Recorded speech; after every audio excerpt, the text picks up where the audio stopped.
एक और अहम खबर है। इस्लामाबाद हाई कोर्ट का बाबर अवान का नाम ECL से निकालने का हुक्म। जस्टिस समर रिफत इम्तियाज़ ने दरख्वास्त निपटा दी है। बाबर अवान की जानिब से वकील रियासत अली आज़ाद अदालत में पेश हुए थे। आपको बता तो चले, इस्लामाबाद हाई कोर्ट का बाबर अवान का नाम ECL से निकालने का हुक्म। मजीद जान लेते हैं मोहम्मद आलिजा से। आलिजा, अपडेट कीजिएगा।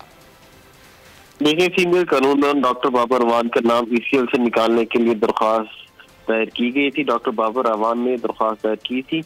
अदालत ने डॉक्टर बाबर अवान का नाम ECL से निकालने का हुक्म दे दिया है। समाअत जस्टिस समन रिफत इम्तियाज ने की है, जबकि बाबर अवान की जानिब से दरख्वास्त में रियासत अली आज़ाद जो सदर है हाई कोर्ट बार एसोसिएशन के, वो पेश हुए और उन्होंने इस्तदा की कि दरख्वास्त गुजार का नाम ECL से निकाला जाए।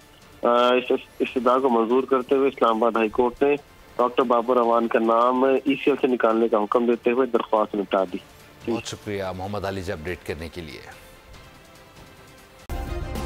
सब्सक्राइब करें और बेल दबाएं ताकि कोई खबर रह न जाए।